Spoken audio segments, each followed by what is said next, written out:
સર્વને મારા જય શ્રી કૃષ્ણ. આપ સર્વેનું મારી યુટ્યુબ ચેનલમાં હાર્દિક સ્વાગત છે.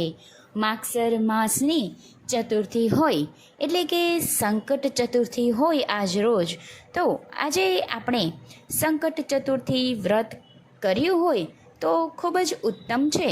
પરંતુ જો વ્રત ના કર્યું હોય તો આ વાર્તા સાંભળવા માત્રથી પણ ગણપતિ બાપાની કૃપા આપણા પર બની રહે છે અને સર્વે સંકટો દૂર થાય છે. તો હવે આપણે કથા સાંભળીએ. તો વિડીયોને અંત સુધી જરૂરથી જોજો. અને જો ચેનલમાં નવા હોય અને ચેનલને સબસ્ક્રાઈબ ના કરી હોય તો જરૂરથી કરજો.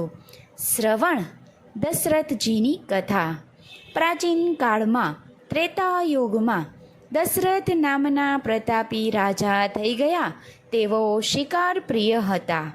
એક દિવસ તેઓ શિકાર અર્થે જંગલમાં ફરી રહ્યા હતા. ત્યાં તેમને એક જળાશયમાં કોઈ પાણી પીતું હોય તેવો અવાજ સંભળાયો. તેઓ લક્ષ્યવેધી હતા. તેઓ સમજ્યા કે કોઈ પ્રાણી જળાશયમાં જળ પી રહ્યું છે. તેમણે બાણ સાધન કરી અને તીર છોડ્યું. તે તીર શ્રવણકુમાર નામના બ્રાહ્મણને લાગ્યું, જે જળાશયમાંથી પોતાના માતા પિતા માટે લોટામાં પાણી ભરી રહ્યા હતા. બાણ વાગતા શ્રવણકુમારના મોઢામાંથી ચીસ નીકળી પડી. રાજા દશરથ તેની નજીક ગયા. શ્રવણકુમાર પાસેથી વિગત જાણી અને તે જળનો લોટો લઈ તેમના માતા પિતા પાસે ગયા. તેના માતા પિતા આ હકીકત જાણી દશરથ રાજાને શ્રાપ આપ્યો કે અમે આજે પુત્ર શોકમાં મરી રહ્યા છીએ, તેવી જ રીતે તમે પણ પુત્ર શોકમાં મૃત્યુ પામશો. આથી રાજાને ઘણી ચિંતા થઈ. પુત્ર પ્રાપ્તિ માટે દશરથ રાજાએ પુત્રેષ્ઠ યજ્ઞ કરાવ્યો. તેના ફળ સ્વરૂપે દશરથ રાજાને 4 પુત્ર પ્રાપ્ત થયા. તેમાંથી શ્રીરામ સૌથી મોટા હતા. શ્રીરામે સીતાજી સાથે લગ્ન કર્યા. રાજા દશરથે શ્રીરામને ગાદી ઉપર બેસાડવાનું નક્કી કર્યું. ત્યાં કૈકેયીના કહેવાથી રામ લક્ષ્મણ સીતાજીનો વનમાં જવાનો વારો આવ્યો. છેવટે દશરથ રાજા પુત્ર શોકમાં મૃત્યુ પામ્યા. આ બાજુ રામ લક્ષ્મણ સીતાજી વનમાં ગયા છે. વનમાં તેઓ ઘણા જ રાક્ષસોનો વધ કર્યો. રાવણ સીતાજીનું અપહરણ કરી અને લંકામાં લઈ ગયો. સીતાજીના વિયોગમાં શ્રીરામ પંચવટીનો ત્યાગ કરી ઋત્યષ્ટ પર્વત પર ગયા. ત્યાં સુગ્રીવ સાથે મૈત્રી થઈ. શ્રીરામ સુગ્રીવને સીતાજીના અપહરણની વાત કહી. સુગ્રીવ પોતાના વાનર સૈન્યોને સીતાજીની શોધમાં ચારે દિશામાં મોકલ્યા. હનુમાન આદિની એક ટુકડી દક્ષિણ દિશામાં સીતાજીની શોધમાં નીકળી પડી. તેઓ શોધતા શોધતા દક્ષિણ દિશા તરફ આગળ ગયા. ત્યાં રસ્તામાં ગીધરાજ સંપાતિનો ભેટો થયો. સંપાતિને વાનર સૈન્યોને આ બાજુ આવવાનું કારણ પૂછ્યું. ત્યારે વાનરે કહ્યું, દશરથ પુત્ર શ્રીરામની પત્ની સીતાજીનું કોઈ અપહરણ કરી ગયું છે. તેમની શોધ માટે અમે બધા જ નીકળ્યા છીએ.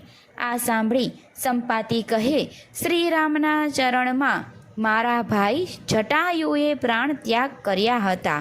શ્રીરામના સેવક છો એટલે તમને બધા મારા મિત્ર છો. સીતાજીનું અપહરણ કોણ કરી ગયું છે તે હું જાણું છું. તે ક્યાં છે તેની પણ મને ખબર છે. અહીંથી થોડે દૂર સમુદ્ર છે. તે સમુદ્રની સામે પાર રાક્ષસની લંકા નામની નગરી છે. રાવણ રાક્ષસ તે નગરીમાં સીતાજીને રાવણ લઈ ગયા છે. સંપાતિની વાત સાંભળી વાનર વિચારમાં પડી ગયા કે સમુદ્રની સામે પાર કેવી રીતે જવું, ત્યાં જઈ સીતાજીની ભાળ કેવી રીતે મેળવવી. સંપાતિ વાનરની મૂંઝવણ કરી ગયો. તે કહે, તમારા બધા જ હનુમાનજી અત્યંત પરાક્રમી છે. તે ત્યાં જશે તેમ થશે. તે સમુદ્ર પાર કરવા માટે સમર્થ છે. સંપાતિની વાત સાંભળી હનુમાનજી કહે, હે સંપાતિ, આ દુષ્કળ સમુદ્રને હું કેવી રીતે પાર કરી શકું?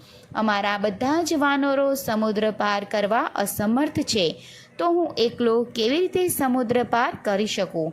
હનુમાનજીની વાત સાંભળી સતાપીએ કહ્યું, હે મિત્ર, તમે સંકટનાશક ગણેશ ચતુર્થીનું વ્રત કરો. આ વ્રતના પ્રભાવે તમે સમુદ્રને પાર કરવા સમર્થ થશો. સંપાતિની વાત સાંભળી હનુમાનજી સંકટ ચતુર્થીનું વ્રત કરવા તૈયાર થયા. તેમને વિધિવ્રત ગણેશ ભગવાનનું સંકટ ચતુર્થીનું વ્રત કર્યું. હે દેવી, આ વ્રતના પ્રભાવ કરી હનુમાનજી સમુદ્ર પાર કરવામાં સમર્થ બન્યા. આ લોકમાં આ વ્રત જેવું સુખદાયક છે તેવું બીજું કોઈ વ્રત નથી. તો હનુમાનજી આવી રીતે સમુદ્ર પાર કરી સીતાજી પાસે ગયા અને સીતાજીને રાવણ પાસેથી બચાવવા માટે સમર્થ થયા. સંકટનાશક વ્રતનો મહિમા અપરંપાર છે.